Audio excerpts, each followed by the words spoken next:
Bonjour chers élèves, je me nomme Assou Jean-Paul, je suis instituteur. Ce matin, nous allons faire une leçon de mathématiques pour les élèves de CM2. Le cours va porter sur les mesures d'air ou bien les mesures de surface. La cinquième et dernière séance est intitulée « La correspondance entre les unités de mesure d'air et les unités de mesure agraires ». Bien avant de commencer la leçon, je voudrais demander à tous les élèves de CM2 qui me regardent de se munir d'un stylo et d'un cahier pour prendre note. Parce qu'à la fin, on va faire un petit exercice. Bien, dans cette leçon, nous avons 3 activités. La première activité consiste à établir le tableau de correspondance entre les unités de mesure d'air et les unités de mesure agraires. La deuxième activité va consister donc à utiliser ce tableau pour faire des changements d'unités. Et la troisième, c'est évidemment les exercices que nous allons vous proposer. Bien. Alors, bien avant de commencer, nous allons faire un petit rappel. Qui va me citer les unités de mesure d'air ou les unités de mesure de surface que nous avons déjà vues? Oui, on a donc le kilomètre carré, très bien, l'hectomètre carré, très bien, le décamètre carré, bien, le mètre carré, oui, on a le décimètre carré, oui, le centimètre carré et enfin le millimètre carré. Donc il y a 7 unités de mesure d'air ou de surface. Tout le monde est d'accord? OK. On va citer maintenant les unités de mesure agraires. Ça va? Oui. On a l'hectare, on a l'ar et le centiare. Il y a 3 unités. Tout le monde est d'accord? Bien. Maintenant, vous allez suivre avec moi. Nous allons lire ce petit test pour bien comprendre la leçon. Les élèves de CM2 font une sortie dans un jardin botanique. Ils lisent sur une pancarte. Superficie du jardin, 3 hectares. À l'occasion d'un entretien avec le guide, celui-ci affirme que l'aire du jardin est de 3 hectomètres carrés. De retour en classe, il cherche à comprendre les raisons de ce changement. Je reprends. Les élèves de CM2 font une sortie dans un jardin botanique. Ils lisent sur une pancarte. Superficie du jardin, 3 hectares. À l'occasion d'un entretien avec le guide, celui-ci affirme que l'aire du jardin est de 3 hectomètres carrés. De retour en classe, il cherche à comprendre les raisons de ce changement. Bien. Alors, sur la pancarte, c'est bien écrit superficie où est 3 hectares. Et le guide affirme que l'aire est 3 hectomètres carrés. Vous voyez que les 2 unités ne sont pas les mêmes. Bien. Alors, on sait que l'hectomètre carré est une unité de mesure d'air. Et on sait aussi que l'hectare est une unité de mesure agraire. Mais il y a un lien entre ces 2 unités-là. Alors, c'est ce lien-là que nous avons appelé la correspondance. Donc, si 3 hectares est égal à 3 hectomètres carrés, on peut dire que 1 hectomètre carré est égal à 1 hectare. Ou bien 1 hectare égale à 1 hectomètre carré. Ça va? C'est bien compris? Mais on peut étendre cette relation-là aux autres unités, c'est-à-dire les unités de mesure d'air qu'on connaît et les autres unités de mesure agraires. On va dire donc 1 décamètre carré égale à 1 ar. Et puis 1 mètre carré égale à 1 centiare. Bien. Maintenant, la première activité va consister donc à établir ce tableau de correspondance. Vous allez regarder avec moi.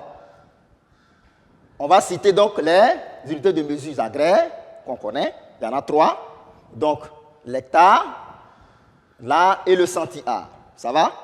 Bien. Alors, la première unité de mesure agraire, la plus grande, c'est l'hectare. Ensuite, l'ar et le centiare. Ce tableau, on l'a déjà vu, est divisé en 2 sous-colonnes. Le tableau des hectares est divisé en 2 sous-colonnes, c'est-à-dire la colonne des unités et la colonne des dizaines. Quand on prend le tableau, la colonne des A, il est aussi divisé en deux sous-colonnes, c'est-à-dire la colonne des unités, la colonne des dizaines. Enfin, la dernière colonne qui est la colonne des centiares, elle est aussi divisée en deux sous-colonnes, la colonne des unités et la colonne des dizaines.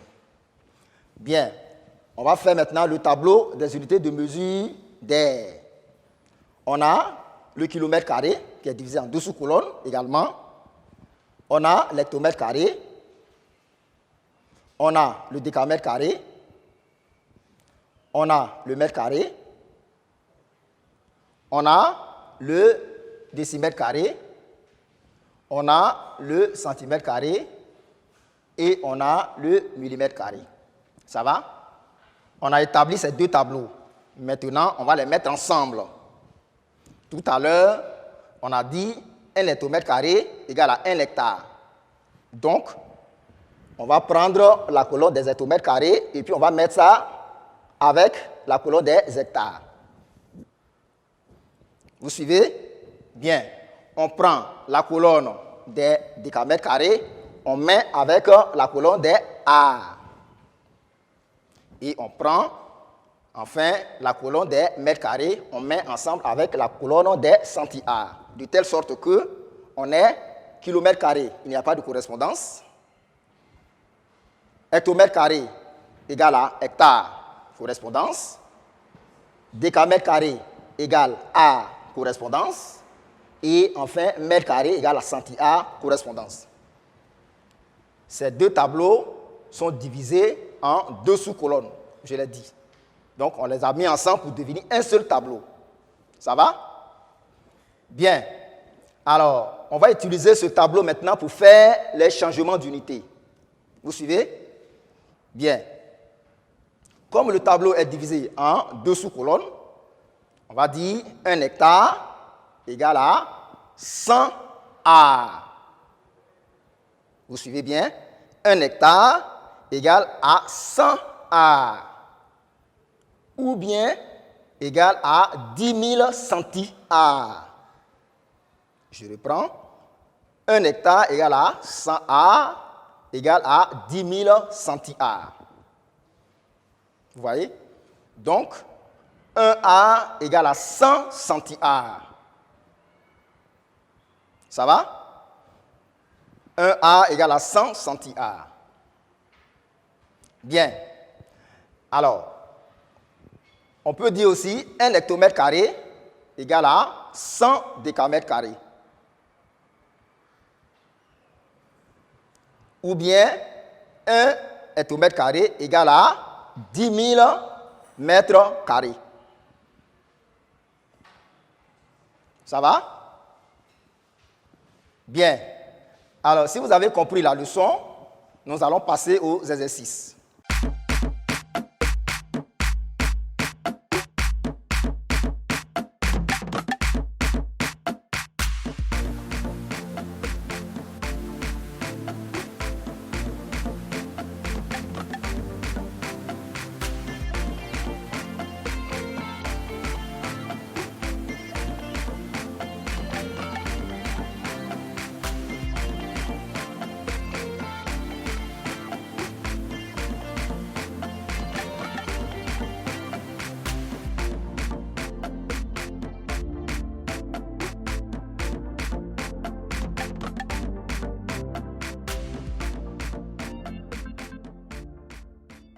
On va passer à la correction. 43 décamètres carrés égale à combien de centi-A? Vous suivez avec moi? On va repérer la colonne des décamètres carrés. On a 43. 43, c'est deux chiffres. Et on sait que dans la colonne des décamètres carrés, il y a deux sous-colonnes. On écrit le 3 dans la colonne des unités et le 4 dans la colonne des dizaines. Alors, les deux sous-colonnes sont remplies. Maintenant, on va chercher la colonne des centi-A. Bien, on voit que centi-A est la colonne voisine à la. Donc, On va regarder les deux sous-colonnes. Il n'y a rien. Donc, quand il n'y a rien, on va compléter par des zéros. Alors, on écrit le premier zéro dans la colonne des dizaines et le deuxième zéro dans la colonne des unités. De telle sorte que ces deux colonnes-là, vides-là, soient remplies par des zéros. Alors, on a 43 décamètres carrés égale à 4300 centi-ar. C'est la deuxième opération. 1,85 ar. Attention, ce nombre-là comporte une virgule. Alors, comment nous allons remplir? Vous suivez? 1,85. On écrit le 1, parce qu'on sait que le 1, c'est le chiffre des unités. Alors, on va repérer la colonne des A et on va écrire le 1 dans la colonne des unités de A. On place la virgule et puis on écrit le 85 dans la colonne des mètres carrés. Quand vous regardez le tableau, alors on voit que la colonne des mètres carrés est remplie. Alors que dans la colonne des A, il y a une virgule. Qu'est-ce que nous allons faire? On va déplacer la virgule de 1 et de 2 rangs. C'est-à-dire, la virgule va se placer derrière le 5. Mais puisque derrière le 5, il n'y a rien, alors on peut enlever la virgule. Et nous avons donc 1,85 A égale à 185 mètres carrés. On passe à la dernière opération. 5 km carrés. Le 5, c'est un seul chiffre, donc c'est le chiffre des unités. On fait la même chose. On va repérer la colonne des kilomètres carrés. Il y a deux sous-colonnes. On écrit le 5 dans la colonne des unités. Bien. Et on va regarder tout juste à droite. Il y a la colonne des hectares. Il y a deux sous-colonnes. Dans les deux sous-colonnes, il n'y a rien. Comme on l'a fait pour le centi-ar.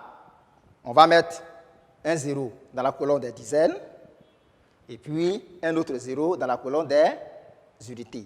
De telle sorte que ces deux sous-colonnes soient remplies.